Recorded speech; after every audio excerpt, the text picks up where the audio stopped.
Shalom à toutes et à tous. Grâce à Midrashet Yehuda Manitou, on se retrouve avec le Rav Menachem Ackerman. On est toujours dans le cycle qui parle des conflits de civilisation selon Manitou. Mais je ne sais plus où on en est avec les fêtes, tout ça. Tu veux nous dire de quoi Oui, tu veux nous parler maintenant entre Pessah et Shavuot. Vechavod.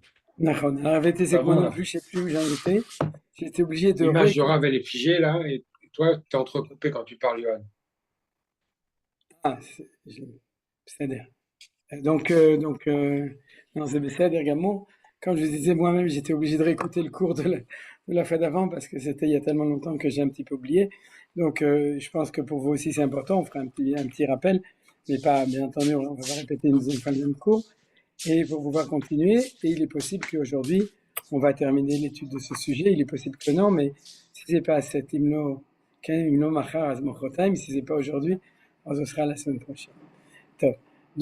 Shalom le Koulam, et comme l'a dit Johan dans son introduction, je vous rappelle que nous sommes dans un long cycle, puisqu'on a commencé à Hanouka, et on arrive à la fin, qui est le cycle de la rencontre entre Israël et les civilisations dans le cadre de l'histoire. Et vous allez comprendre combien ce dernier cours est vraiment le cours de conclusion de tout ce qu'on étudie à propos de cela. Et donc, le dernier, c'est la guerre de Gog et Magog. Alors, Gog et Magog, comme on l'a déjà vu dans les cours précédents, puisqu'on est dans le troisième ou quatrième cours sur Gog et Magog, n'est pas une nouvelle civilisation. C'est-à-dire, Gog et Magog, c'est la conclusion de l'histoire. En fait, ça, on le sait, mais c'est pas, et on verra en quoi ce n'est pas une nouvelle, mais c'est une conclusion de tout ce qui se passait dans le cadre de l'histoire. Alors, pour vous rappeler un tout petit peu ce qu'on a vu dans les deux cours ou trois cours précédents, euh, euh, la première chose, c'est que les sources dans la Bible, dans le Tanakh, de la guerre de Gog ou Magog, c'est 4 chapitres du Tanakh.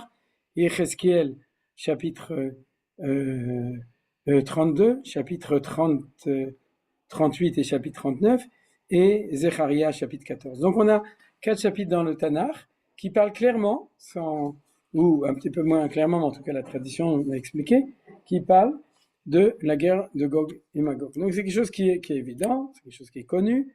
La littérature rabbinique sur la guerre de Gog et Magog est énorme, on en parle tout le temps. Donc c'est quelque chose qui est une évidence. Alors dans la première étude, on avait étudié, il reste le chapitre 38. La raison pour laquelle on avait commencé par là-bas, c'est parce que c'est le chapitre le plus facile à étudier, c'est celui qu'on lit dans les Haftarot de Shabbat Chol HaMoed, de Pesach et Shavuot. Si mes souvenirs sont bons les deux, mais en tout cas à Sukkot, oui. Et dans lequel le premier principe qu'on avait établi, c'est que la guerre de Gog ou Magog, c'est pas la Shoah, c'est pas l'Inquisition, c'est pas l'expulsion des Juifs d'Espagne. C'est-à-dire, c'est une guerre que viennent faire les non-juifs en Israël après le retour des Juifs en Eretz Israël. C'est-à-dire, ça c'est la base de tout. C'est-à-dire, si tu n'établis pas ça, selon le pshat du chapitre 38, alors tu sais pas de quoi tu parles. Donc, il n'y a que depuis 1948 que la guerre de Gog et Magog est possible. Ça, c'est la première chose. C'est-à-dire, elle aurait été possible à l'époque du premier temple. C'est pour ça qu'il y a une Gemara qui dit que Akadosh Hu aurait voulu faire de Chizkiyahu le Mashiach et Sancheriv Gog ou Magog. C'est comme ça que c'est marqué dans la Gemara de Sanhedrin. Et que comme il n'avait pas dit le Hallel, la Shira, donc ça s'est pas passé. Donc Gog et Magog auraient pu être au premier temple si l'histoire s'était terminée à ce moment-là. Ça aurait pu être à l'époque du deuxième temple si l'histoire était arrivée à son aboutissement. Et il peut de nouveau arriver depuis Yom Ha'atzmaut, c'est depuis le 5 de 1948. Et quand ça arrivera, ce sera le signe de la fin de l'histoire. Parce que ça, c'est accepté par tout le monde, que la guerre de Gog ou Magog, c'est la guerre du dénouement de toute l'histoire. Alors ça, c'est en gros ce qu'on a vu avec énormément de détails dans le premier cours, qui bien entendu, vous pouvez retrouver sur YouTube, Midrashet Yehuda, en vente chez votre libraire habituel. Voilà. Ensuite, on avait fait un deuxième cours qui était juste avant Pessah.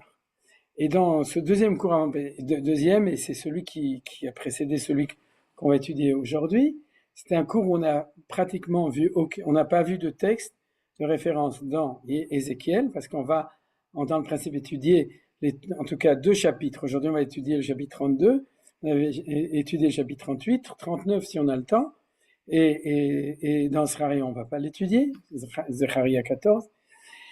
Mais en tout cas, on avait fait un cours d'introduction, tout simplement aussi pour nous le lier avec la période de Pessah, et aussi pour le lier avec l'enseignement de Manitou. Donc vous pourrez le reprendre, mais le principe général qu'on avait vu dans le cours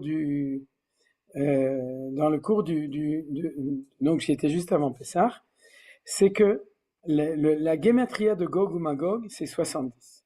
Ouais, si vous prenez Gog plus Magog, c'est-à-dire, vous faites les deux ensemble, vous mélangez, vous verrez que ça fait 70. Et qu'on avait étudié un tout petit texte de Rabbi Tzadok HaKohen Miloublin, le Pri Tzadik, c'est ce texte, on va l'étudier, après avoir étudié le chapitre 32 de Ézéchiel, on va le relire ensemble, tous ensemble, c'est-à-dire, aujourd'hui ou la semaine prochaine, c'est ce que je vous ai dit.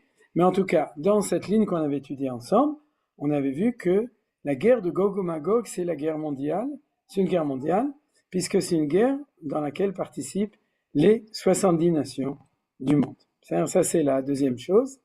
Et la troisième chose qui était le plus grand chidouche du Rabbi Tzadok, et là, c'est là qu'on avait fait intervenir aussi l'enseignement de Manitou, c'est que le monde est divisé en trois. Ouais. Comment il est divisé en trois?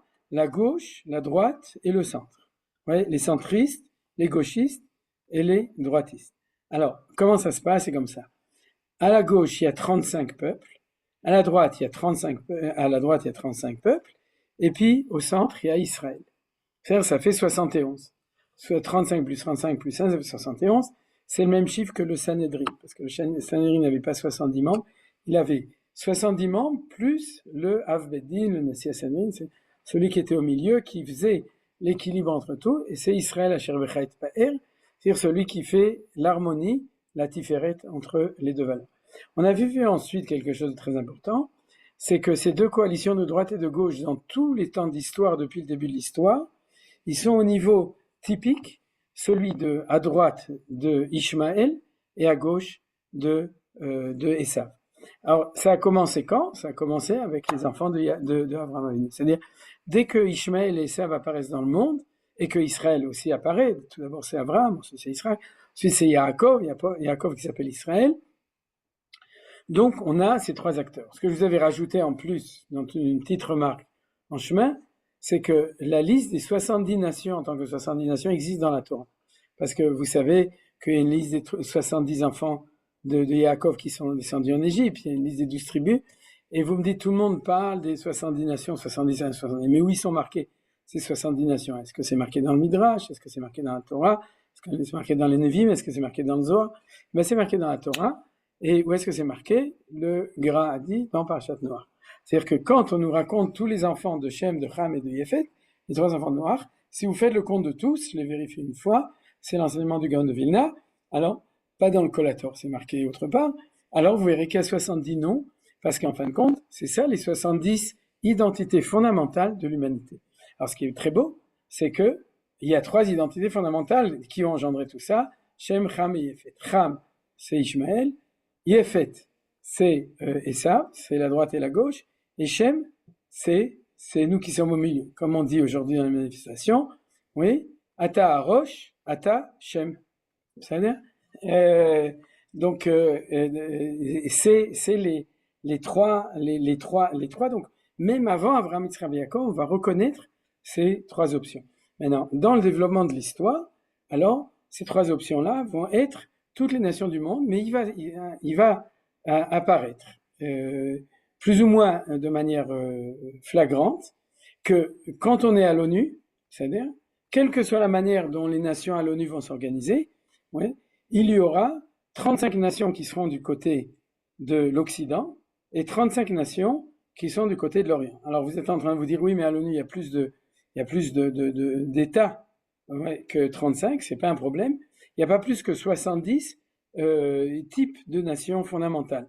Oui, comme les 70 types à l'intérieur du peuple juif qui sont descendus d'Égypte, ou les 600 000 types de juifs de la sortie d'Égypte, c'est-à-dire donc il y a 70 identités. Donc, quelle que soit la manière et le temps d'histoire, il y aura toujours deux identités fondamentales. À droite, ceux qui se réclament de Ishmaël, et à gauche, ceux qui se réclament de Esav. Or, au niveau de la Kabbalah, c'est très simple. La droite, c'est ceux qui sont plus du côté des Chassadim. À gauche, c'est ceux qui sont plus du côté des Gvurot.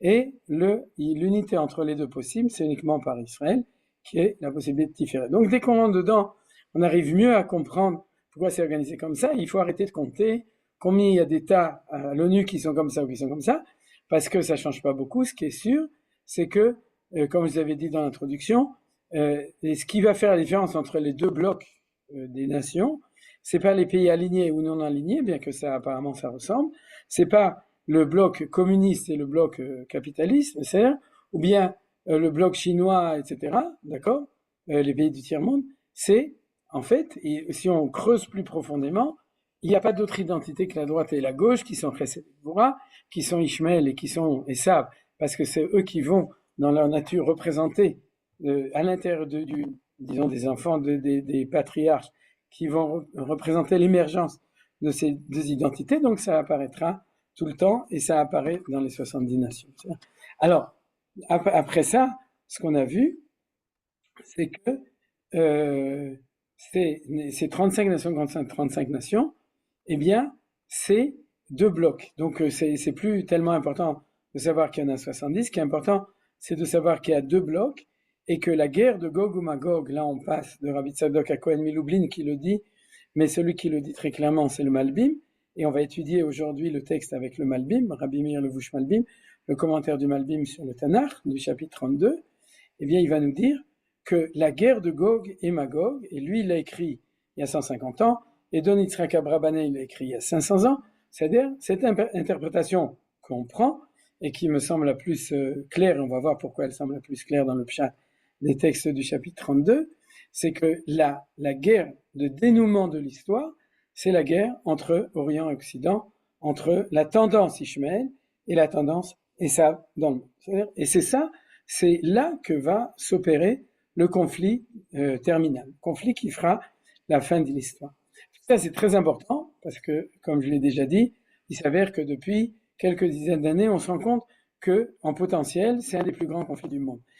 On ne sait pas encore si c'est celui-là. Je parle quand on dit on ne sait pas. Je parle pas du peuple juif de tradition, mais le monde entier. On ne sait pas si c'est ça le conflit essentiel, ou bien est-ce que ce serait Poutine contre Zelensky qui ferait une nouvelle guerre mondiale, comme les Allemands contre, etc., ou les Russes ou les Chinois, etc. Ça, le monde ne sait pas. Et nous, on a une tradition qui commence à s'avérer en plus collée à la réalité de l'histoire politique actuelle, que le conflit central de l'humanité, et tous les autres conflits vont être greffés dessus, c'est le conflit entre l'islam et entre l'Occident chrétien, de manière générale, l'Occident et l'islam, c'est ça le conflit de base et qui s'appelle la guerre de Gog et Magog. Donc, vous voyez pourquoi c'est très important dans notre développement, parce que même si à partir de maintenant on ne va pas tellement citer Manitou, on va quand même suivre la démarche de Manitou qui a développé cette idée du conflit entre Israël et Édom, et Israël et Ishmaël, et puis aussi la corrélation de Ishmaël et de Esav par rapport à nous et tout ce qui peut s'en suivre. Alors, maintenant qu'on a fini tout ça, on peut ouvrir le texte.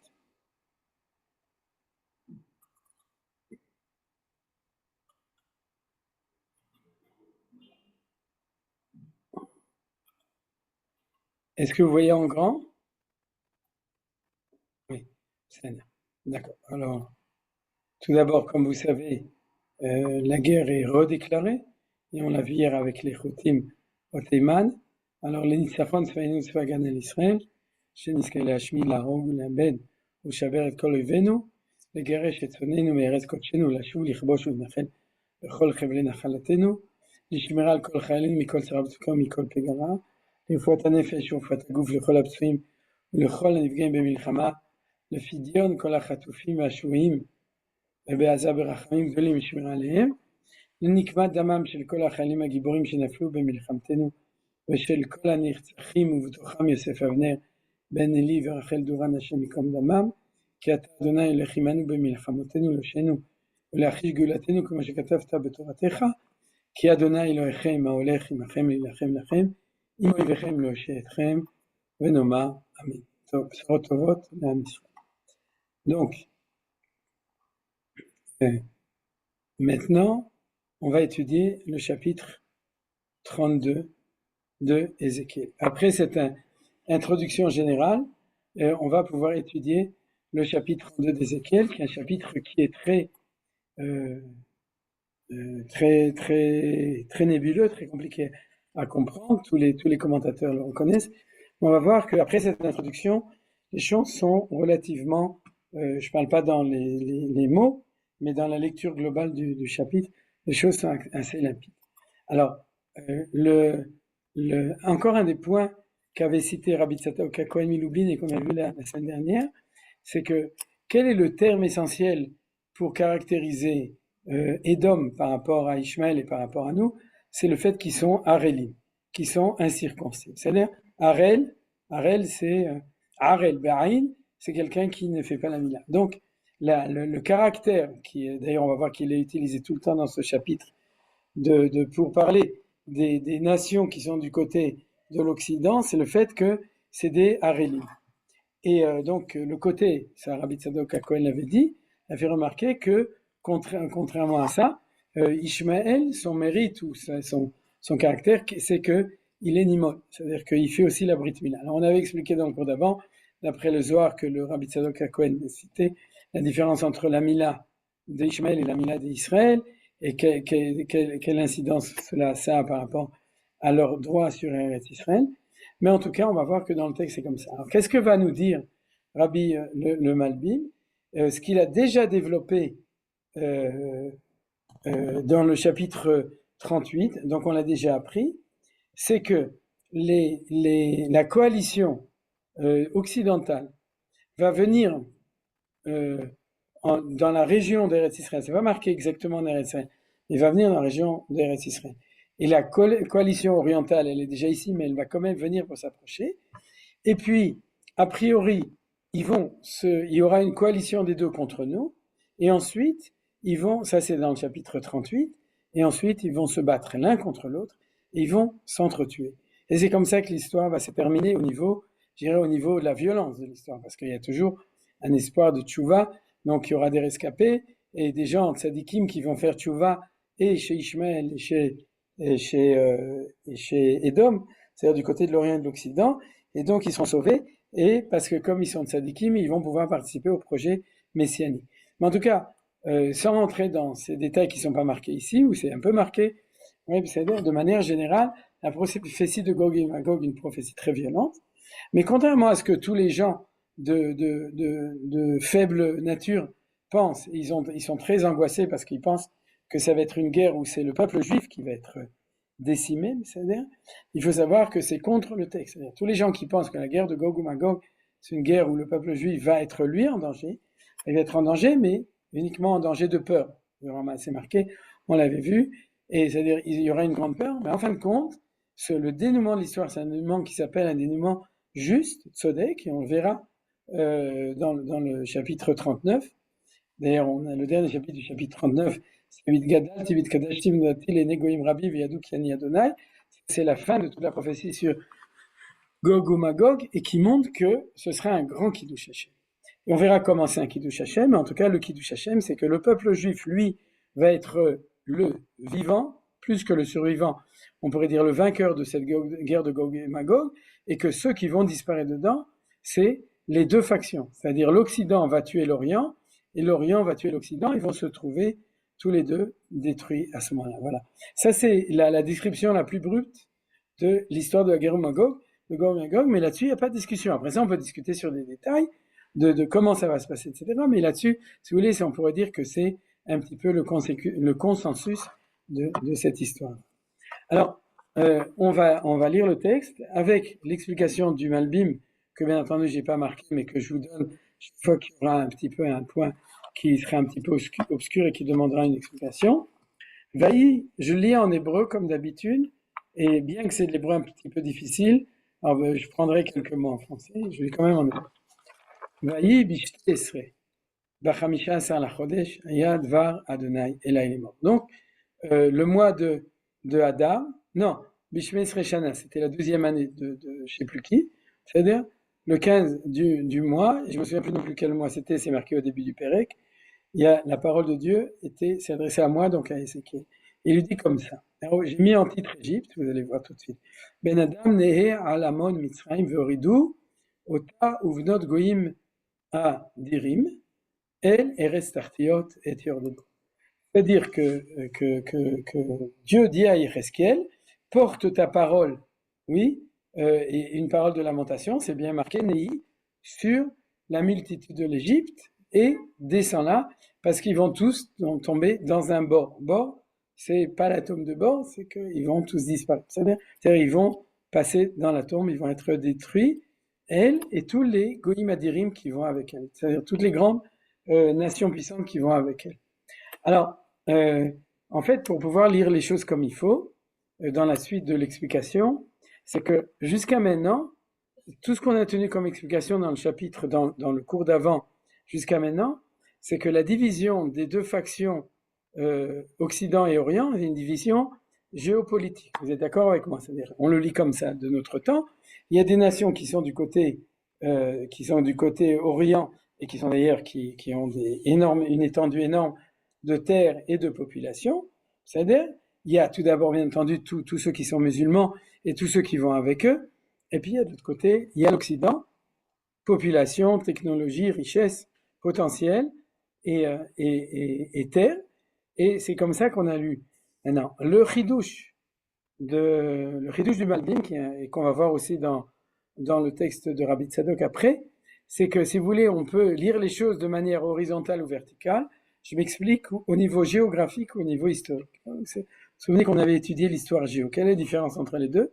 C'est que la géographie, c'est un mouvement sur Terre et que l'histoire, c'est la profondeur des racines des choses. C'est-à-dire, on pourrait appeler ça, c'est le mouvement vertical. On n'est pas obligé. L'axe de l'histoire, souvent, on le dessine horizontalement, mais par rapport à la géographie, l'histoire, c'est quelque chose qui est déjà passé, qui est terminé, mais c'est les racines de ce qui arrive maintenant. Et donc, la prophétie de Gog et Magog est vraie au niveau socio-politico-historique et au niveau, et géographique, pardon, et au niveau historique. C'est-à-dire, au niveau géographique, on est au temps présent et on se rend bien compte, maintenant comme avant et comme après sans doute, qu'il y a dans la géographie de la politique du monde, il y a ces deux blocs qui sont là, et maintenant, mais par contre, la lecture de ce chapitre de Yechezkiel, c'est une lecture qui va se réaliser géographiquement, puisque le temps va arriver où tous les acteurs de l'histoire vont se rassembler. Vous comprenez, c'est comme à la fin d'une pièce de théâtre où tout le monde rentre en même temps et fait une petite courbette. Alors imaginez-vous que c'est pas comme ça, c'est qu'à la fin d'une pièce de théâtre qui a duré 6000 ans, où tous les acteurs en face d'Israël, c'est toutes les civilisations par lesquelles on passait, et à la fin, tout le monde sort sur scène en même temps, et la courbette, c'est l'histoire de Gog ou Magog. C'est-à-dire, ça peut être lu au niveau du présent, du temps actuel, ou bien ça peut être lu au niveau de l'axe de l'histoire, et ici, c'est lu au niveau de l'axe de l'histoire. Et comment? C'est qu'il va s'avérer que le prophète va énumérer les nations selon l'ordre de l'histoire des exils par lesquels on est passé. C'est-à-dire, le premier exil par lequel on est passé, vous vous souvenez, c'est qui? C'est l'Égypte. Donc, on commence avec l'Égypte. C'est ça qui est important. C'est-à-dire, c'est comme si Dieu décidait, dans le temps présent, de régler le compte à toutes les nations qu'ils ont oppressées, et puis il dit, oui, mais je le fais dans l'ordre. Tout d'abord, l'Égypte, ensuite Achour, la Syrie, ensuite Babylone, ensuite Yavan, et ensuite Édom. C'est-à-dire, tout ça, ça va s'organiser selon l'ordre. Alors, on ne sait pas comment ça va se passer dans le temps présent, mais dans la vision de la prophétie, ça se passe selon l'ordre de l'histoire. Pas forcément parce que ce sera l'ordre chronologique de la guerre, mais parce que c'est l'ordre moral de la fin des temps. C'est-à-dire, à la fin des temps, Dieu va, en fin de compte, à Kadosh Baruch Hu, il va terminer l'histoire. Donc, il va, pour nous, régler le compte de chacun en fonction de ce qu'il a fait et en fonction du temps où il l'a fait. Et c'est pour ça qu'on ouvre avec l'Égypte. C'est ça qui va nous donner la clé de la lecture de ce chapitre-là. Alors, vous voyez que donc Dieu dit que l'Égypte, on lui règle son compte, bien qu'on l'a déjà réglé un petit peu à l'époque, mais l'Égypte n'a pas disparu au moment de la sortie d'Égypte, la civilisation égyptienne, donc maintenant c'est fini. Mimi na'amta, reda v'oshkeva et tari. Ça veut dire, vous regardez en français, de qui t'es pas en agrément, descend, couche-toi avec des incirconcis. Alors là, c'est un des versets central, je crois, central, que le Malbim utilise pour montrer que le conflit est entre les Harélim et les Nimolim et que l'Égypte fait partie des circoncis. C'est-à-dire qu'il dit, tu vas rentrer dans la fosse, oui, bord en fait, ben oui, c'est marqué en français comme ça, dans la fosse, c'est-à-dire, j'avais fait fausse route, j'avais traduit le puits, d'accord? Tu vas rentrer dans la fosse avec les incirconcis. Nous dit le Malbim, ça veut dire que il va y avoir une guerre civile, une guerre entre les Harelim qui sont la faction de Édom, et c'est comme ça qu'ils s'appellent ici, c'est-à-dire, de manière, c'est leur nom précis des différents peuples, on va les voir maintenant, et on les avait vus de manière aussi effective à l'époque dans le chapitre 38 avec le commentaire du Malbim, et ici tu vas tomber avec les Harelim. Comment? Parce que les Harelim vont se battre avec toi, tu vas te battre contre toi et toi contre eux, et du coup chacun va tuer l'autre, c'est ça qui est marqué dans le pasuk 19. Betor chalalei cherev yipolu, cherev nitana, mashkota vechol amonia. C'est-à-dire que tout le monde va mourir dans la guerre par le glaive, les deux côtés ensemble. C'est-à-dire, mais pour l'instant, ce qui nous intéresse, c'est la justice qui est faite par le fait que l'Égypte va être punie. Alors on continue. Yedabru lo ele giborim, mitor sheol et ozrav, yardu sharvu harelim challechet. C'est-à-dire que on vient toujours l'Égypte, les harelim, l'Égypte, les harelim. On peut vous dire de manière précise, le Malbim, dans chaque pasuk où il parle des harelim, il a une manière d'expliquer pourquoi toutes les factions qui sont du côté d'Ishmaël ne sont pas les Harelim, et tous ceux qui sont du côté d'Édom sont les Harelim. Ce qu'on voit, c'est que le mot Harel va revenir tout le temps, c'est un des thèmes, le thème central un petit peu, ou le mot central, mais le Malbim, lui, et je ne vais pas vous le montrer, pour ceux qui veulent le regarder, ils peuvent étudier le texte, il montre à chaque pasouk que les Harelim, c'est de manière permanente, uniquement les factions de Édom, c'est-à-dire de ceux qui sont du côté de l'Occident. Alors, après ça, on a une deuxième, chacune des nations, je l'ai marqué en jaune pour que ce soit bien clair. Sham, Ashur, Vekol, Kal. Donc de nouveau, c'est pas un peuple, c'est une coalition. Bien entendu, c'est une coalition, comme on l'a vu avec les 35 et les 35. Or, Ashur, la Syrie, c'était le deuxième exil. C'était l'exil de qui? Quelqu'un se souvient? Qui la Syrie a mis en exil? Les bouts de bois? Parce qu'on les amène à la Syrie. Quoi?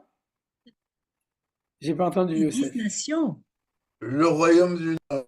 Les 10 nations, les 10 Voilà. nations. Ah oui, Nachon.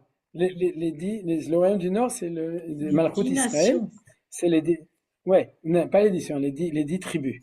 Ouais, bon, tu appelles les nations, c'est fait, mais on appelle l'habitude de les appeler les 10 tribus, c'est-à-dire le Malchut Israël était exilé par Ashur. C'est-à-dire Sancheriv, Melech Ashur. Ouais, la civilisation assyrienne, vous la connaissez très bien, vous allez au Louvre, vous allez au British Museum, vous verrez très bien tous les vestiges de la civilisation assyrienne. Et donc, pour nous, elle correspond à une civilisation d'exil et d'oppression.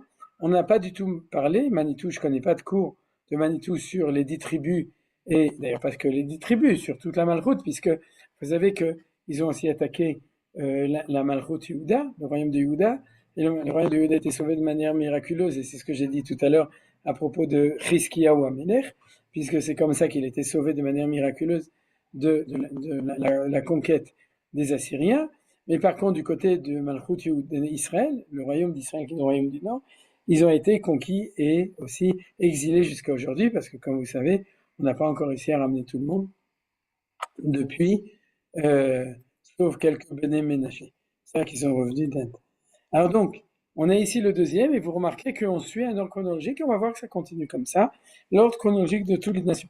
Mais apparemment, quand on lit ici, on parle donc non pas d'une chronologie, mais d'un conflit mondial à ce moment-là, et le prophète nous parle au nom de Dieu, de après ça, Shamash, Vechol Kala, donc tous ceux qui sont allés avec cette civilisation. Là, c'est ça comme ça qu'il faut traduire, pas du tout toute cette troupe comme c'est marqué ici, qui est allée à, comme on avait ici, à propos de Mitzrayim, Lamon ou Vnot Goyim Adirim, c'est-à-dire toutes les autres nations, c'est-à-dire chaque civilisation a une coalition de civilisations avec elle, Suivotav Kivrotav, Kulam Chalalim Anoflim Becherem. Donc tout le monde va tomber à ce moment-là. C'est-à-dire, Asher Nitnu Kivotem Beyarketebor, Vayi Kealam Sivot Kivurata, Kulam Chalalim Noflim Becherem, Asher Natnu Chitit Beretrem. Donc, on a ici donc une description, en fait, une redondance, une répétition par le prophète, de toujours les mêmes mots et toujours la même chose. Chalecherev, Yordibor, Metim, etc., Kvura.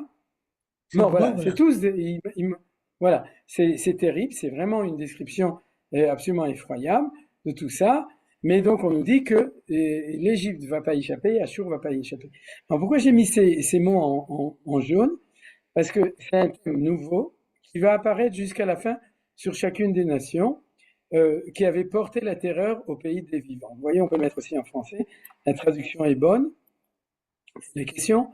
Tout d'abord, c'est quoi le pays des vivants? Alors, les Chachamim nous disent, vous savez ce que c'est Eretz Chaim? C'est quoi le pays des Israël, vivants? Et Talech Lifnei Hashem Beretz Chaim. Eretz Israël, c'est ça.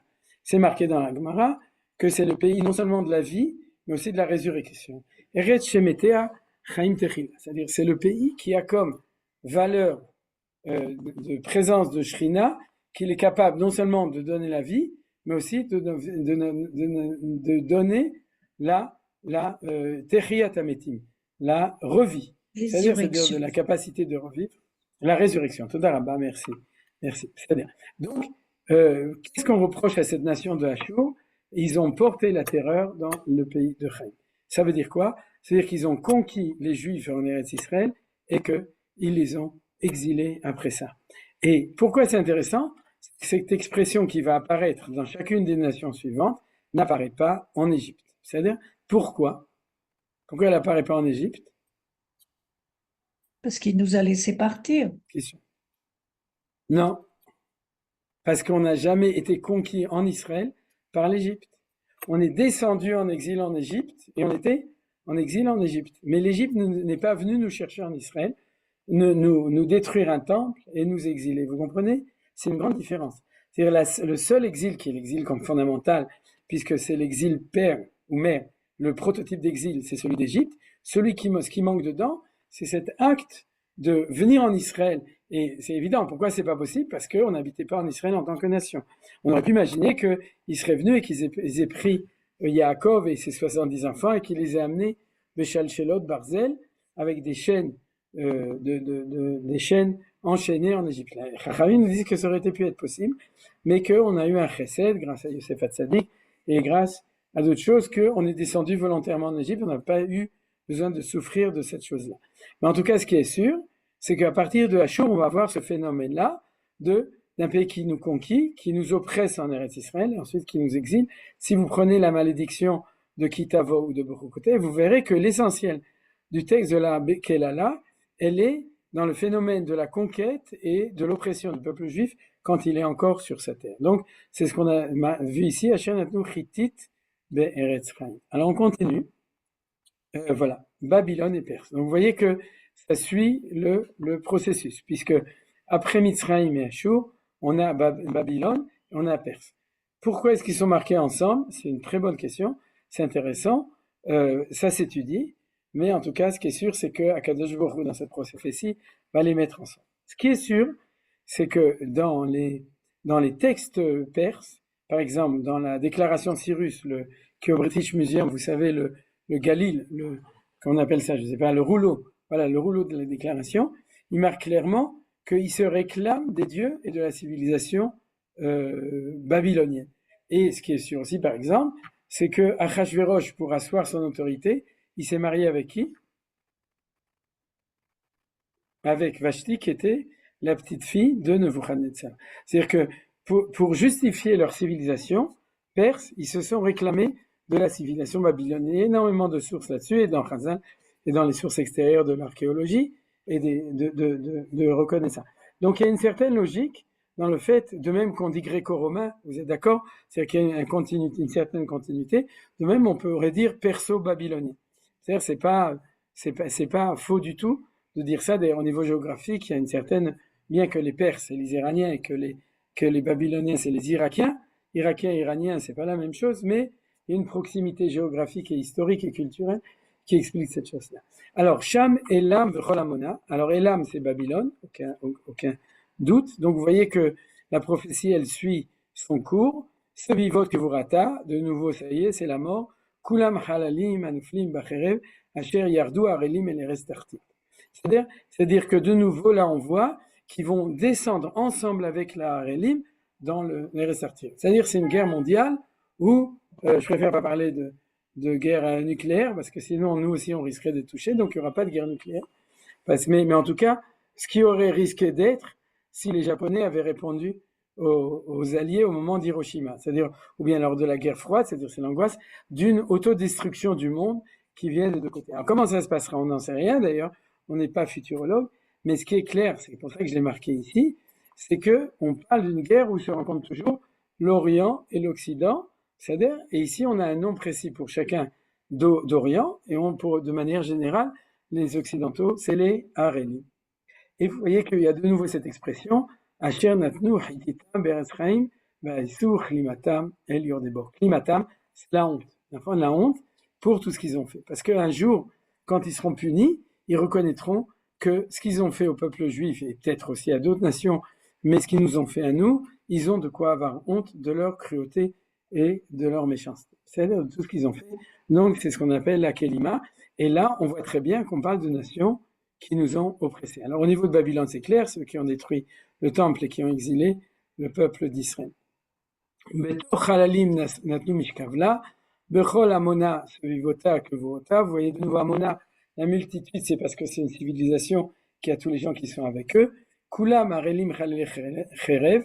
Alors là, c'est moins facile à comprendre parce qu'on aurait tendance à croire qu'eux-mêmes sont harelim. Pour ça, il faut voir le Malbim pour comment est-ce qu'il explique les choses, mais en tout cas, c'est clair qu'on a de nouveau la même chose. Ki nitan chitita beretz chaim vaïsou klimatam et yordebor betor halalim nitan. Alors là, on a une deuxième fois chitita parce qu'on parle des Perses. C'est la première fois c'était Babylone, ouais, de manière générale, et la deuxième fois c'est les Perses, puisque les Perses nous ont suppressés. Alors là, c'est très intéressant parce qu'il y a une discussion dans la Gemara dans Maseret Yoma Daf Yud pour savoir, parce que est-ce que c'est vrai ou non? Puisque, je ne sais pas si vous vous souvenez, mais les Perses, c'est ceux, au contraire, on a vu ça avec l'histoire de Koresh, qui nous ont permis de revenir en Israël. Vous vous souvenez qu'on a reconstruit le deuxième temple grâce à Koresh, grâce à l'Empire perse. Et c'est pour ça que la Gemara pose cette question.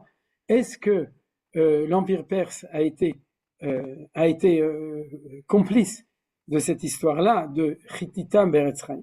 Ou est-ce qu'elle n'a pas été complice de cette histoire de Chitita Beretz Chaim? La vérité, c'est que Achashverosh a été complice, c'est-à-dire pour ceux qui étudient le Nar comme il faut, qu'il a empêché la construction du temple, il a oppressé les Juifs qui étaient à l'époque en Eretz Israël, mais il les a pas exilés, donc c'est un petit peu difficile. Ce que la Gemara dit, elle dit deux choses. Ou bien Xerat HaKatuv, tu peux pas comprendre, ou bien malgré tout, ils ont oppressé d'une certaine manière que je veux pas expliquer, parce que ce serait le sujet d'un cours uniquement pour expliquer ces choses-là. Il y a deux explications. En effet, ils ont oppressé, ou ils n'ont pas oppressé, mais malgré tout, c'est ça. Ce qui est très intéressant, c'est qu'on avait vu dans le cours sur Manitou, sur Ishmaël, qu'il y avait deux explications dans le Maharal. Pourquoi est-ce que Ishmaël, est-ce qu'il faisait partie des civilisations, des 4 grandes civilisations d'exil qui sont, ou est-ce qu'il faisait pas partie? Alors, une explication, il dit, il faisait pas partie. Et ça, c'est comme l'explication de la Gemara qui dit qu'en effet, ils n'ont pas été oppresseurs, et aussi ceux qui ont exilé la Perse, donc ils ont leur lettre de noblesse, mais malgré tout, il y a un décret divin que aussi ils ont le prix à payer. C'est-à-dire, ça c'est la première explication qui correspondrait à ça, c'est que la création d'Ishmaël correspond à autre chose que, même de nos jours, que les lignées des 4 grandes civilisations. Deuxième explication du Maharal, c'était de dire, je suis sûr que vous en souvenez, en effet, Ishmaël fait partie des grandes civilisations. C'était quelle civilisation? C'était Paras. Vous vous souvenez? On avait vu à ce propos-là un texte que Manitou avait amené du Midrash Tanhuma, qui disait le jour où la Perse va faire la guerre, alors ce sera grave. L'interprétation actuelle, si c'est comme ça que ça se passe, alors c'est valable. Sinon, on attendra de voir que ça se réalise comme ça doit se réaliser, puisqu'il y a une ouverture de liberté dans tout ça. C'est que le chef de lance de l'Orient, c'est l'Iran. Alors ça, j'ai pas besoin de vous le dire, vous écoutez les informations et on vous le dira. Ouais, c'est l'histoire des proxys, etc.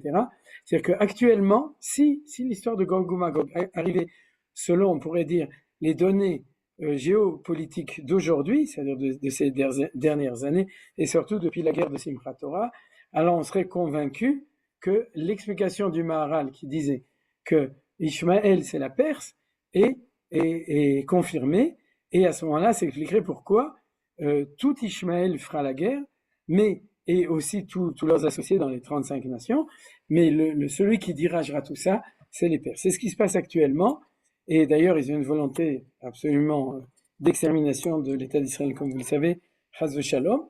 Oui, mais c'est vrai, mais vous savez que c'est comme ça et que c'est eux qui financent et qui organisent tout, des Houthim, à la Hezbollah et au Hamas, ils marchent même à tous ensemble, Bezrat Hashem, comme c'est marqué ici. Et donc, de ce point de vue-là, on aurait une explication plausible. Pourquoi est-ce que, historiquement, à l'époque de Cyrus et de Darius, la Perse était innocente, mais pourquoi la prophétie les accuse? C'est parce que ils auront leur compte à régler avec ce qu'ils nous ont fait maintenant. Vous comprenez? C'est-à-dire que la Perse va non pas payer le prix de la Perse à l'époque d'Assuérus et à l'époque de Darius et de Dariavesh et de Koresh, puisqu'au contraire là-bas ils avaient des mérites, mais elle va payer son prix prophétique, historique, de ce qu'ils nous font en ce moment. C'est à ce moment-là, le pasouk sera appliqué de manière au niveau du pshat, qui n'atteint Chitita Be'etz Rachaim, parce qu'ils ont mis la terreur sur le pays des vivants, sur Eretz Israël, et c'est ce qui se passe maintenant. C'est-à-dire, donc on aurait une référence, et de nouveau, il y a un potentiel de conflit jusqu'à maintenant entre Orient et Occident, entre l'Orient dirigé par l'Iran, ouais, et entre l'Occident dirigé, je ne sais pas par qui, sans doute par les États-Unis. C'est-à-dire, et vous voyez que donc il y a une répétition de tous les mêmes mots avec toujours le même thème. Alors on continue. Après ça, Le thème du bord, oui. thème du bord, pourquoi il revient toujours ce bord?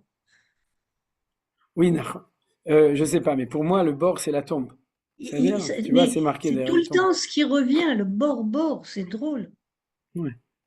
Ouais, je sais bien.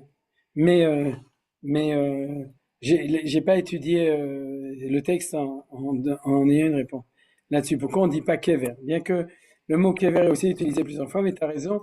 Pourquoi le mot de bord? Ouais, je sais pas. Si tu me parlais des nazis, je comprendrais très bien. C'est-à-dire pourquoi? Parce que c'est justement ce qu'ils nous ont fait à nous. Ouais. Donc Magui Alaï, qui loue. Quoi? De Mida Keneged Mida, que aussi, c'est pas un enterrement, c'est un bord. Il y a le bâbord, c'est le bab-bord, c'est les Arabes, et le tribord, c'est du côté des trucs. Mais Bezorat Hashem, chez Niskelirot, la justice de Akadosh Baruch. Donc on arrive à la Grèce, Mesher Vetouval, Kivrotea. Tu vois que le mot aussi qui apparaît ici, Kula Marelim Chulechelem. Alors ici, c'est pas Harelim, c'est pas avec les Harelim, mais ils sont eux-mêmes les Harelim. Et c'est là qu'on voit que jusqu'à maintenant, le texte nous a parlé de manière intéressante, en même temps historiquement des premières civilisations. Il s'avère que toutes ces premières civilisations, Mitzrayim, Paras et Bavel et Ashur, sont dans le temps d'histoire devenues les civilisations orientales. Ils étaient déjà les civilisations orientales à cette époque. C'est comme si tout d'abord on était exilés par les orientaux et ensuite par les occidentaux, ce qui est tout à fait vrai d'ailleurs dans l'histoire. C'est-à-dire que l'histoire a commencé, les grandes civilisations étaient orientales tout d'abord, et ensuite l'histoire est passée depuis la chute de la Perse, vous savez, avec la guerre de Troie, c'est-à-dire elle est passée d'abord en Grèce et ensuite de plus en plus vers l'ouest, ouais, de plus en plus jusqu'à arriver aux États-Unis, qui est complètement à l'ouest.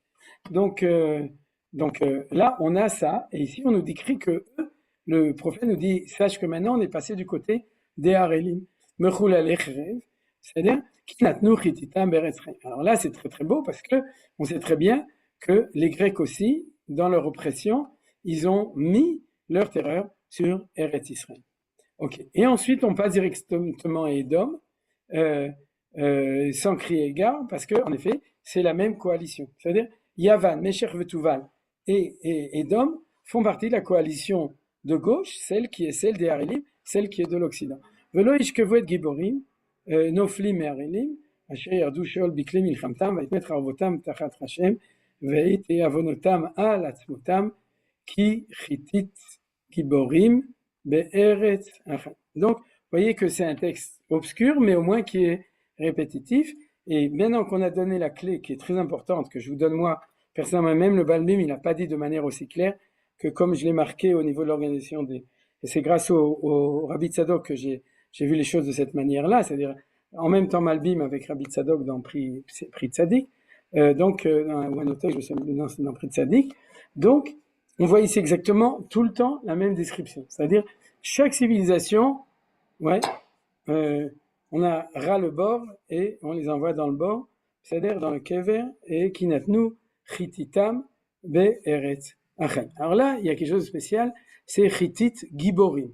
C'est-à-dire, je sais pas pourquoi ils ont marqué sous la tête, oui, n'importe quoi.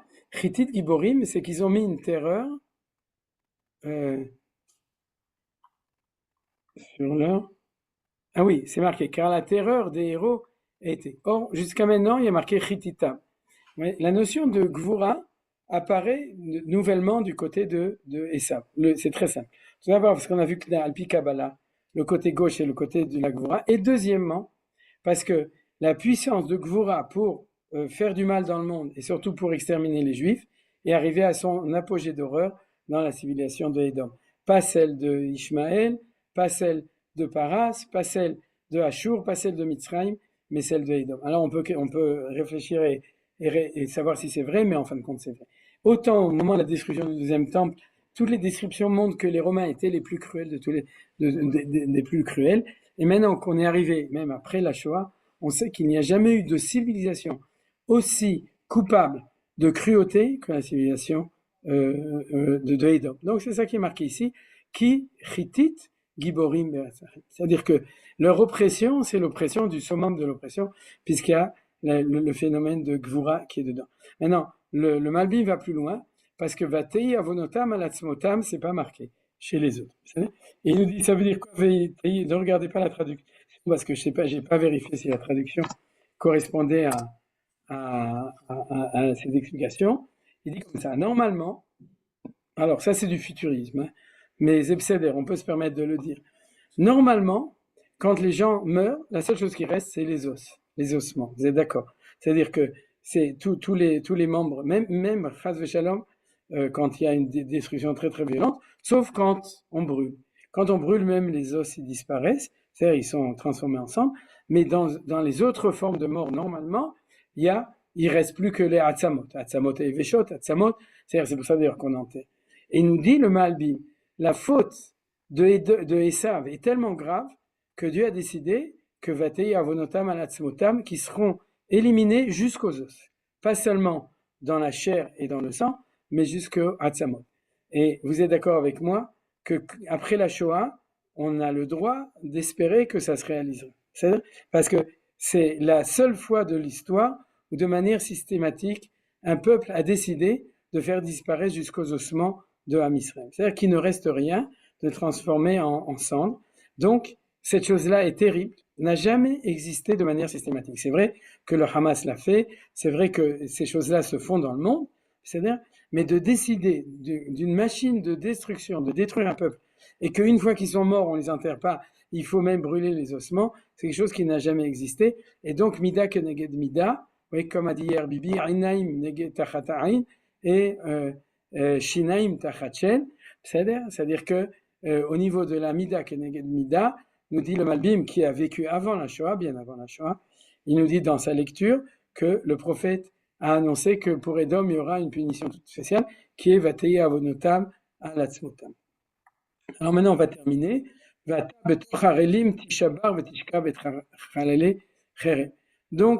tu seras tu seras la coalition des Harelim. Shama Edom Melachea Vechol Nesichea. Vous voyez, c'est-à-dire qu'on a toute la coalition ici. Asher Nitnu Bigvuratam et Chalale Cherev. On a à nouveau la notion de Gvura. Ema et Harelim Ishkavu Vetur Debo. Donc, ce sera eux, d'après la lecture de Malbim, qui seront ces Harelim-là qui vont descendre aussi. Shama Nesichet Safon Kulam, c'est très intéressant. Ça prouve que déjà, à l'époque, on nous annonce que le royaume d'Édom, c'est le royaume du Nord. Or, quand le royaume d'Édom, c'était le royaume d'Italie, c'était le royaume de l'Ouest, et pas le royaume du Nord. Par contre, si on parle des Russes, des Allemands, des Anglais, ouais, des Scandinaves et des Hongrois, etc., et même des Canadiens et des Américains, Slicha, Yosef, mais en tout cas, c'est des royaumes du Nord. C'est-à-dire que c'est très très clair que Esav, dans le processus d'histoire jusqu'à aujourd'hui, est devenu géographiquement ce qu'on appelle Nesichet Safon Kula. Donc il y a une responsabilité de toutes les Nesichet Safon. Vechol Sidoni, donc ne faites pas attention à ça, parce que Sidon, c'est au nord d'Israël. C'est-à-dire, mais on ne parle pas de Nesichet Safon, genre les Libanais, ouais, ou les Syriens, on parle ici, dans notre lecture prophétique des empires du Nord, Asher Yardu et Chalelim, Bechititam, Migvuratam boshim veishkevu arelim et chalale cherev veisu klimatam et yordeb. Vous voyez, donc ça répète toujours les mêmes termes, etc. Climat, c'est la honte qui vont finir par reconnaître grâce au fait que Yesh din veyesh dayan, que la justice à la fin des temps sera faite. Donc ils vont reconnaître qu'ils se sont trompés, parce que tant que tu n'es pas puni, tu ne reconnais pas tes fautes. C'est ce qu'on voit dans le chapitre 39, qu'on étudiera la prochaine fois. Donc c'est ça qu'on voit ici. Alors à la fin, j'ai marqué Égypte, conclusion. Lo tamire paro, venicham al kol amonach alecherev paro, vechol chelo neum Hashem Eloki. Donc, non, c'est pas l'eau, c'est le numéro du verset. Otam yire paro, venicham al kol amonach alale cherev paro vechol chelo neum Hashem Eloki. Ça, c'est un verset très bizarre, parce qu'on a commencé avec paro, il n'y a pas de problème, mais on va finir avec paro. Et qu'est-ce que ça veut dire? Ça veut dire que ici, il y a un règlement définitif de toute l'histoire. C'est ça, Gog ou Magog. C'est ça qu'on vient de voir maintenant. C'est-à-dire, et qu'il y aura une justice de toute l'histoire, de tous les moments d'histoire où ils sont restés impunis. Les Espagnols qui nous ont brûlés, les Croisés qui nous ont brûlés, les Assyriens qui nous ont assassinés, exilés, les Égyptiens qui nous ont jetés dans le Nil ou emmurés dans les pyramides, etc., et qui n'ont pas vraiment été impunis, même eux avec la mer Rouge, ça, ils ont été impunis. En tout cas, tous les autres n'ont jamais été vraiment punis, ni les Espagnols, ni les Grecs, ni les Yévanim, etc., donc à la fin de l'histoire. Or, toutes les galouillottes sont, on pourrait dire, les développements de la galoute primaire qui est celle de Mitzrayim. Comment on le sait? Parce que d'abord Manitou l'enseigne, ensuite le Midrash l'enseigne, et que quand on l'hybride Ben Abtarim et tous les textes qui parlent, on sait que sont en allusion notées toutes les galouillottes qui viendront après. C'est-à-dire, Egel Meshulash, Vetor Meshulash, Vetor Vegozal, etc. Egel, c'est Para, c'est l'autre, c'est truc, etc. Yavan, ouais. Tout ça, c'est tout à fait exact. C'est-à-dire que si vous voulez, la Torah nous raconte le prototype de toute l'histoire. Ça, c'est un enseignement de Manitou. Et s'il a décidé que le prototype de toutes les galouillottes et les géoulottes, c'est l'Égypte, c'est que l'Égypte est le prototype de tous. Donc il est le père, le Avatouma de toutes les autres exils, chacun dans son équation propre. Donc, on va commencer par l'Égypte et on va finir par l'Égypte. Et Pharaon va regarder tout ça et venicham al kol amona, c'est-à-dire il va non pas se consoler, mais il va comprendre. C'est-à-dire il va comprendre lui-même qu'il était, quand il a fait ce qu'il a fait, à l'origine prototypique de tous les exils, et que de même qu'il était à l'origine, il va lui pouvoir conclure au niveau de nos ennemis cette compréhension de tout ça, puisque c'est comme si on disait que dans Mitzrayim, il y a le chromosome de toutes les galouillottes. Donc c'est quelque chose qui va être reconnu à la fin des temps quand le tzedek et le seder, l'ordre de punition et de justice sera fait à ce moment-là. C'est pour ça que l'Égypte, c'est la conclusion de tout, sans les accuser de nouveau. Vous voyez, c'est pas qu'on leur dit qu'ils ont fait quelque chose de mal, mais au contraire qu'ils seront peut-être là dans leur identité collective. C'est pas les Égyptiens de Sissi, etc. C'est non, mais c'est en fait cette conclusion de l'histoire vue du côté de ceux qui nous ont oppressés. À ce moment-là, donc, va arriver la vraie conclusion.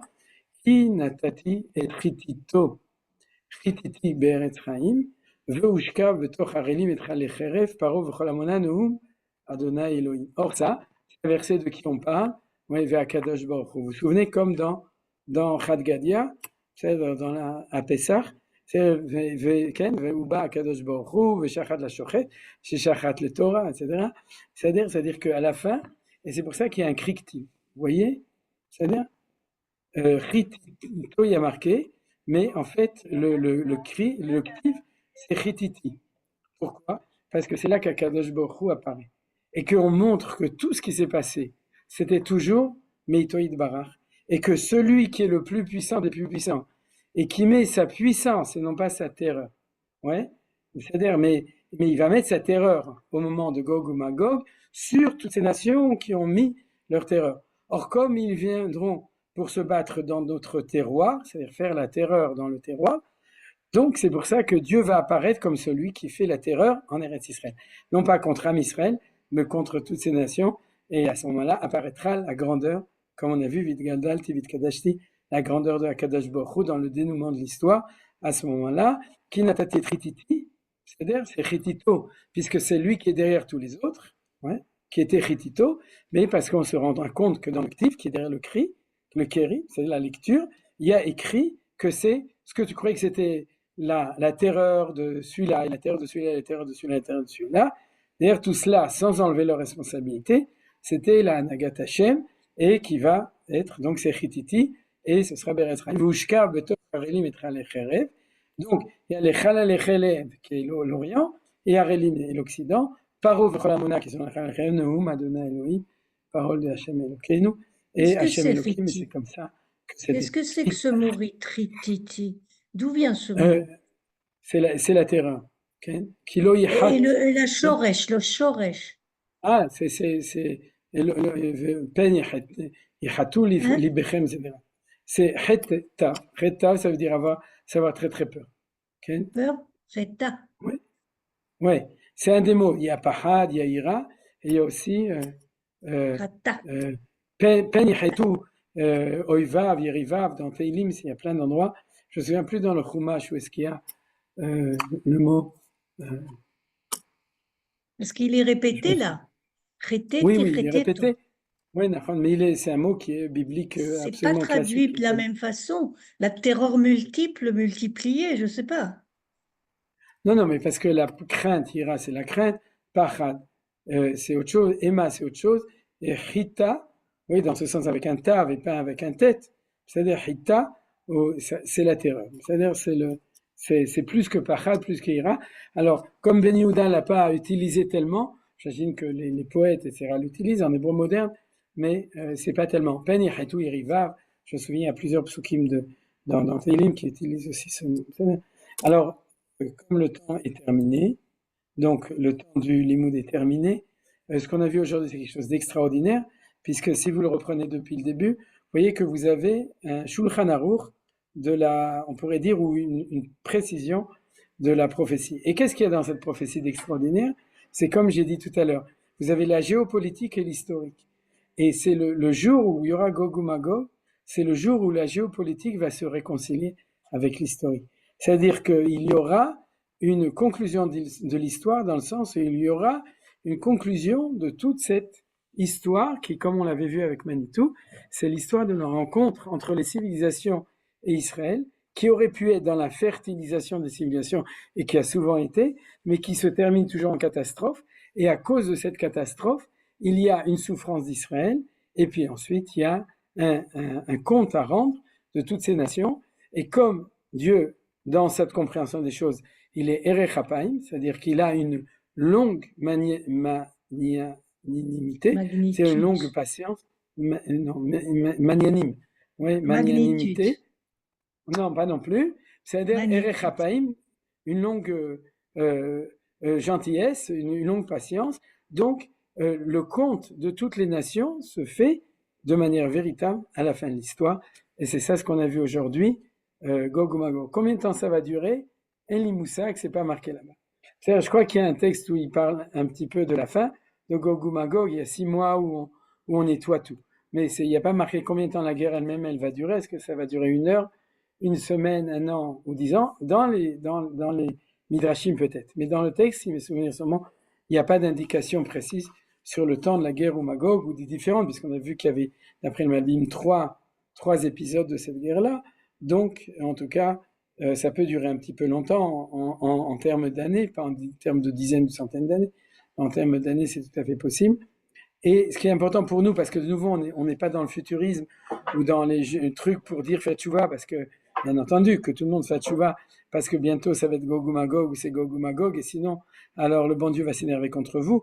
Non, pas du tout. Ce qu'on est, c'est qu'on essaye de beaucoup plus coller au texte. Et quand on colle au texte, alors on voit que le texte s'élève de manière magnifique, dans une lecture manitouti, ouais, manitouyed, c'est-à-dire qu'il y a une vision extraordinaire d'une conclusion d'un processus d'histoire dans des circonstances de géographie.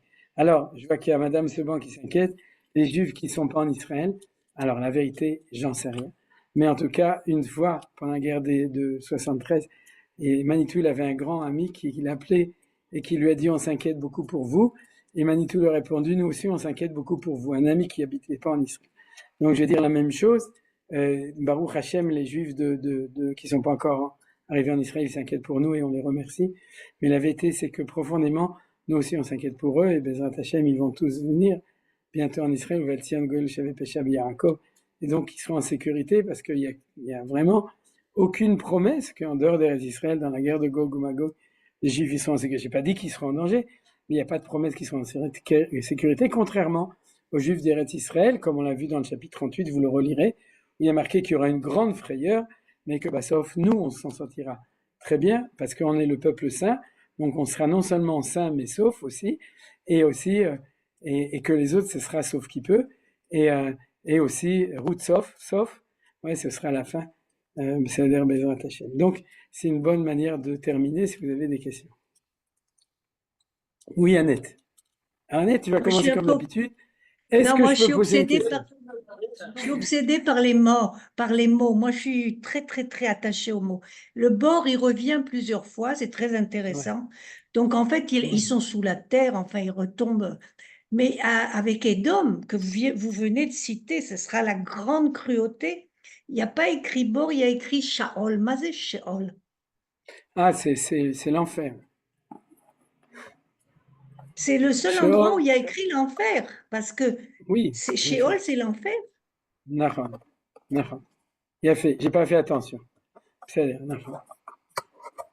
Disons comme ça. Si on parlait de la profondeur du bord, c'est-à-dire un bord, il n'est pas très profond. Stam bord, la Gemara de Baba Kamal dit c'est Asarat Fachim, c'est 1 mètre de profondeur, mais le Sheol, c'est l'abîme incommensurable. C'est pour ça que quand on parle d'enfer, l'enfer dont on parle, du Gehenom, c'est encore autre chose, mais dans le langage tanachique, le Gehenom, il s'appelle Sheol. Qui est Red El Beni Sheol Tartia. C'est-à-dire, c'est Yaakov qui dit ça, mais le Sheol, en fait, c'est l'abîme le plus profond. C'est ça, c'est seulement pour Edom qui a été mis là. D'accord, c'est bien. Le pire. Est-ce que l'enfer, ça existe en hébreu, le mot? Oui, non, c'est Gehenom. Gehenom, c'est le nom, mais c'est un sujet en lui-même, parce que Gehenom, ça vient du Gei Beninom, qui se trouve, c'est la petite vallée du Nahal Kidron, qui est sous... Ouais, c'est dans Jérusalem. Ouais, c'est en dessous de la cinémathèque. C'est pour ça que c'est pas toujours tellement bien de voir des films là-bas, parce que c'est pas si tu vas pas aller au Gehenom après, mais ça, c'était une blague, hein, je vous interdis pas d'aller à la cinémathèque. Il y a des films très doux là-bas, ça s'appelle les cinémothèques. Et donc... donc, Begadol, l'étude de ce que c'est que l'enfer, c'est une étude en soi-même. Et je ne vous conseille pas de prendre les modèles chrétiens ou les modèles musulmans pour croire que c'est de ça qu'on parle chez nous. Parce que ça n'a aucun rapport. Si vous voulez un jour qu'on fasse un cours sur l'enfer, on peut le faire. C'est derrière.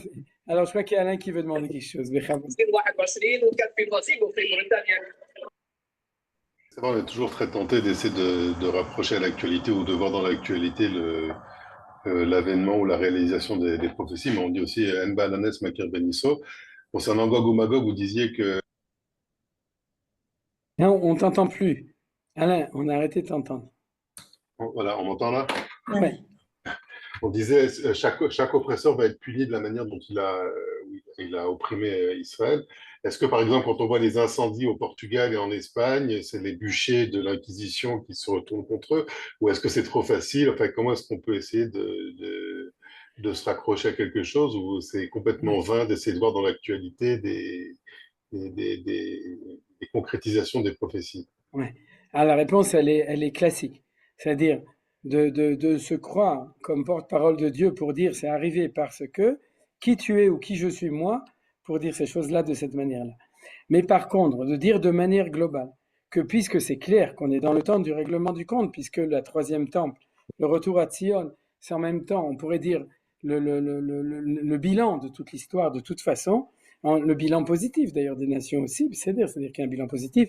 La Gemara, elle en parle par exemple dans la Gemara de Maseret Avodah Zarah, et puis dans les prophéties que tous les peuples qui viendront à Jérusalem, alors ils auront la pluie, ils auront la prospérité, etc. Il y a un bilan positif, mais bien évidemment, ce qu'on étudie aujourd'hui, c'est le bilan négatif, et lui, il doit être fait pour que justice soit faite dans le monde. c'est-à-dire que la justice de Dieu soit reconnue, c'est le chapitre 39 qu'on va étudier Bezrat Hashem, qui est important dans ce qu'on appelle le Kiddush Hashem. Et le Kiddush Hashem apparaît lorsque justice est faite.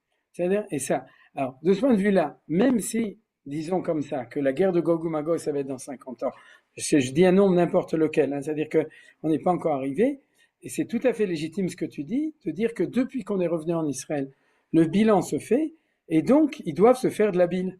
C'est-à-dire à cause du bilan, parce que, en effet, Dieu, il n'est pas obligé, il n'est pas collé à une prophétie en disant tout doit se passer ici.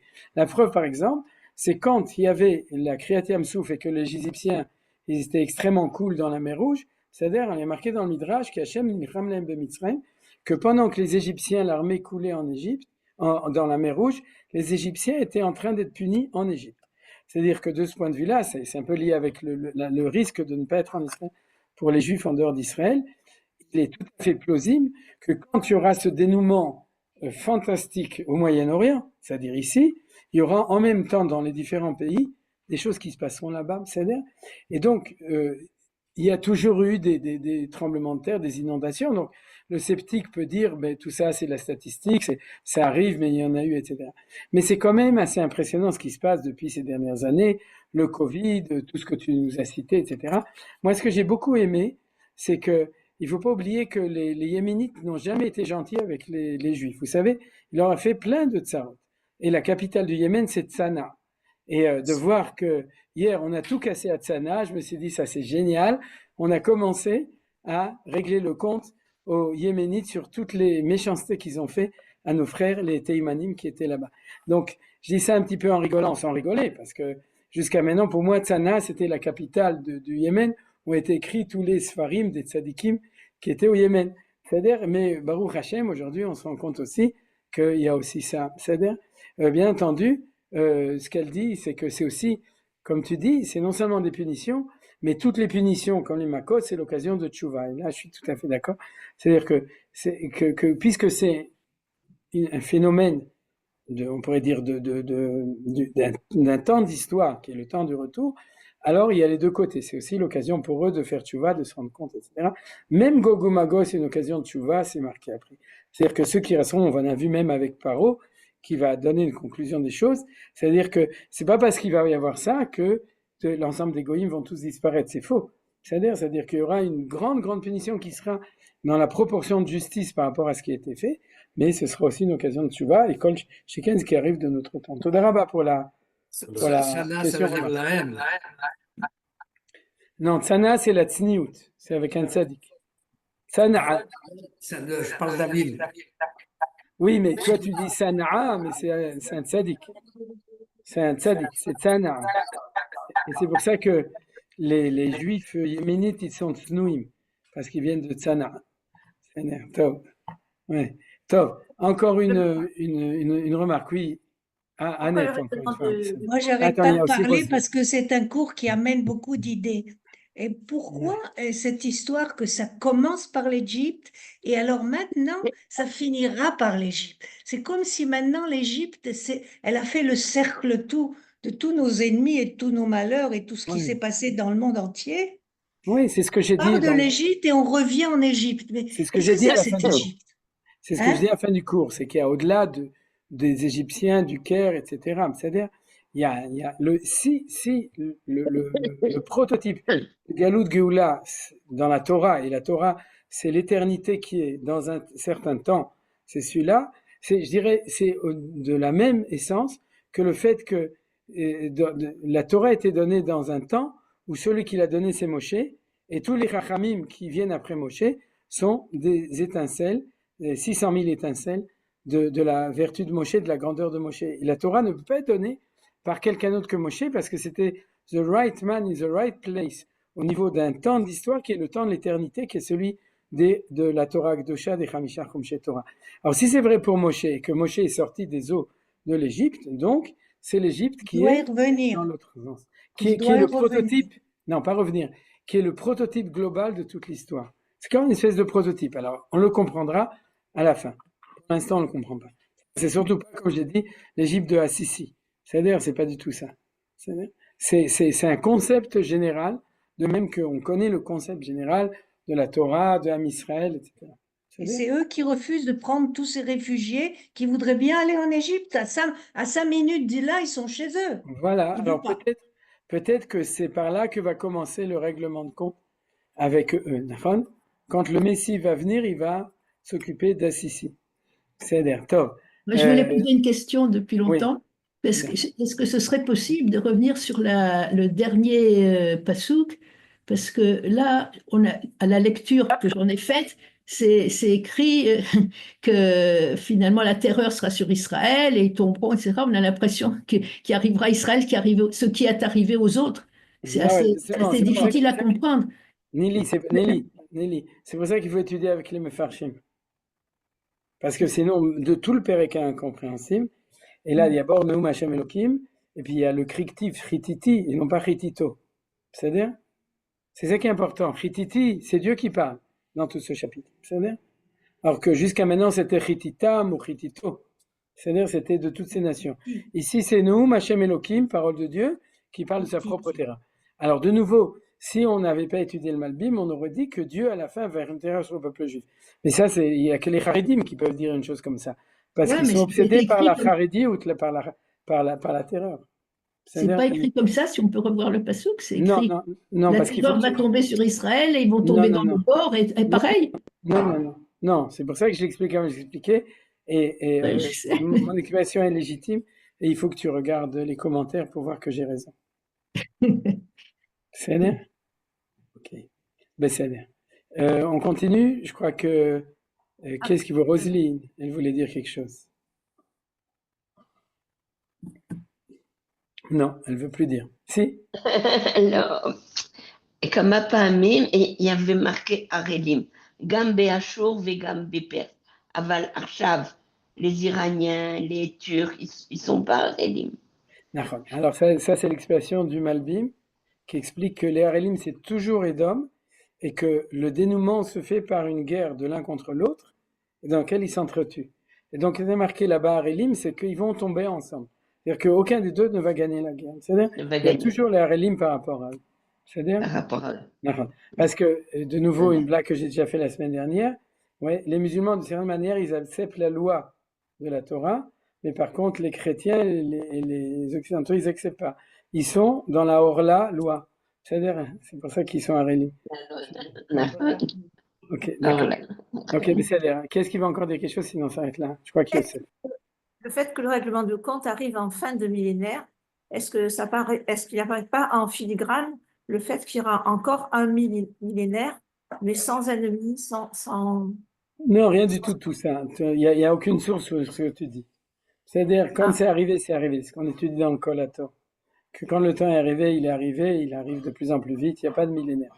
Le seul des millénaires possible, c'est le 6e, c'est celui dans lequel on est, il est bientôt fini. Et après ça, il n'y a plus rien. C'est-à-dire, il n'y a pas après la fin. Après 6000, il n'y a pas. Dans ce monde-ci, c'est-à-dire, après, il y a Triatametim, Olam Haba. Oui, mais dans le Olam Hazé, le deadline, c'est 6000 ans. Donc, on est presque arrivé, t'inquiète pas. Tu seras encore vivante quand tu auras. J'ai entendu de certaines personnes qu'il y aurait un 7e. Ouais, tous ceux qui disent ça, ils n'ont jamais étudié la Pnimiut Torah. Sinon, ils ne peuvent pas dire ça. Ils n'ont pas étudié le Ramchal, en tout cas, c'est sûr.